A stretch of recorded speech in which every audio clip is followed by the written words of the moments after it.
He's a battle-hardened lizard man who engages in blood sacrifice. We're going to have a great time today. It's Veteris Rapax from Savage Crucible on Action Figure Now.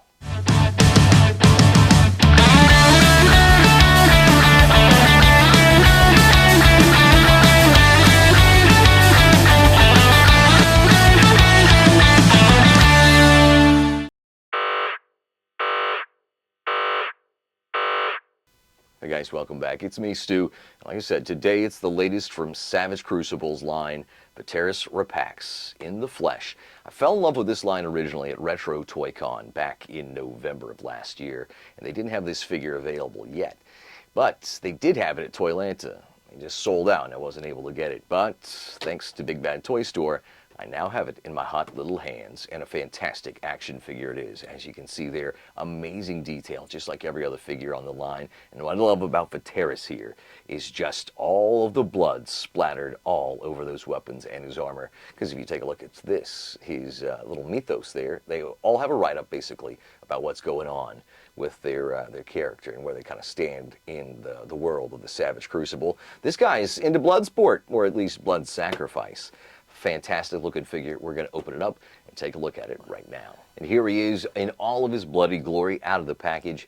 Veteris Rapax, or however we're supposed to pronounce it. Let's face it, there's no pronunciation key and it's all Greek to me. But what a fantastic figure we've got here. And what I really love is that a lot of these head sculpts have an amazing hinged jaw there, as you can see. Just really great. Starting head to toe, just fantastic there. What I love about these the most is the amount of detail that they're able to get in here.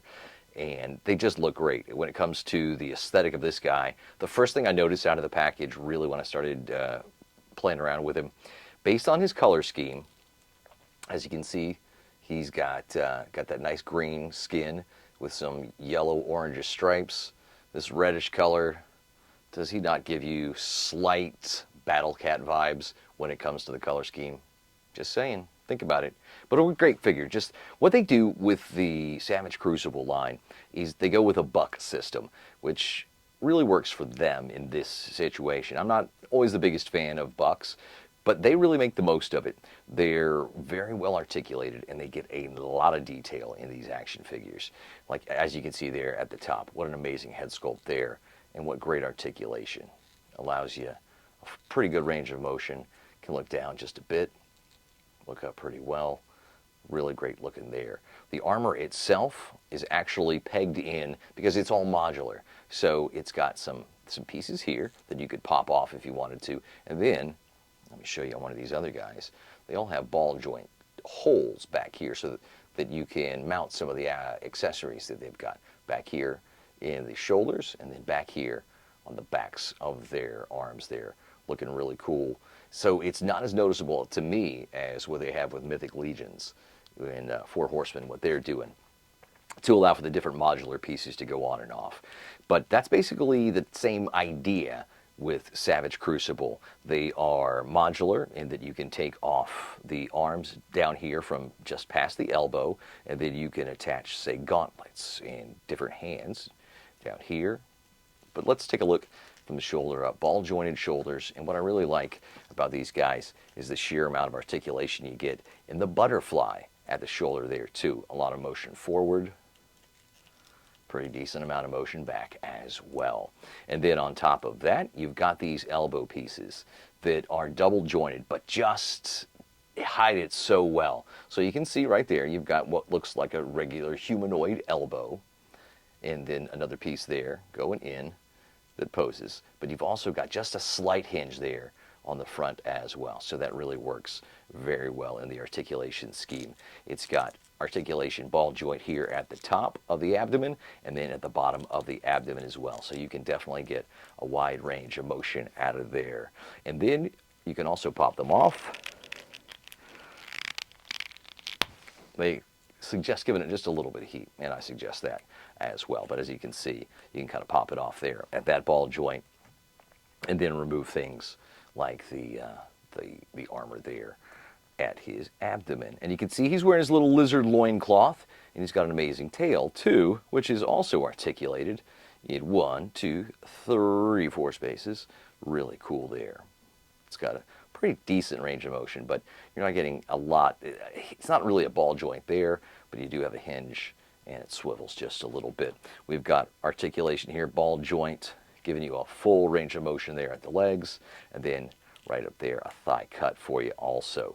Double pin, or double jointed rather, pinless knees, which is really cool. And again, you can take the legs off from there, from just below the knee, and then you can add on things like armor pieces there, or with some of these guys, you can see they just have the shin for you. So that's awesome. And what I really, really, really enjoy, other than the fact that you've got lizard men with crazy swords, crazy armor pieces, is just the customizability of this. You can really make these guys your absolute own and have a great time while doing it. And it just a great action figure line, a great feel in hand, and an awesome display. Like I said, first saw these at in person. First time I saw them was at Retro Toy Con back in November of last year. And then I was able to pick up this guy. This was the Royal Guard. Really cool looking action figure. Really enjoyed it. Didn't do much with it at first. Hell, I didn't even open it for almost a month. And then when I did, I thought, well, this is pretty cool, but I don't know if I'm going to go down this road. You go flash forward a little bit to Toylanta, and I'm telling you, the way that they had everything displayed, it just was amazing looking, and it really sold us. And part of that was the display with the Veteris figure. A couple of different heads that they had swapped out, but they definitely had this one on there. And the whole premise is this guy's like a religious fanatic who is leading a band of reavers on the outskirts of Lemuria, or whatever mythical continent they're on. So that explains why his weapons, like this battle axe that he comes with, are nicely bathed in blood. I hope you can see that reddish color, that reddish tint that they've got washed all over there. His accessories, including this big old battle axe, and I got to say, it feels really great there. That does not feel flimsy whatsoever or fragile. Comes with this nice sword here, with a hilt, again, all bathed in blood. Looking really good there. Another sword, bathed in blood as well. Then he's, of course, got his leader saber. And what's really cool is the holster pieces and scabbards. They're just kind of open, and you can slide it in and out the bottom there. But they do a really good job holding things in place like that. So he's got that. He's got a whip that you could pop off here. Like, so these guys, they have like little little pegs that you can pop in. These guys are slightly ball joint-esque, so that they have a little bit more motion there when it comes to their holsters. But you could pop that guy if you wanted. You could put a whip on there for an extra weapon accessory. And then, of course, like I said, most of them come with a couple of different heads, and both of the head sculpts on this particular figure are articulated there at the jaw. And what I really like, orange in the eyes there, so that's a really cool kind of iguana-looking head. This is a little more dinosaur-like. So I like the dinosaur, the saurian-type heads a little bit better than just the regular lizard iguana-style heads. Also in the package, underneath the map in the back of every package is a card that's foiled up. Cut that open. And this one is the Royal Guard.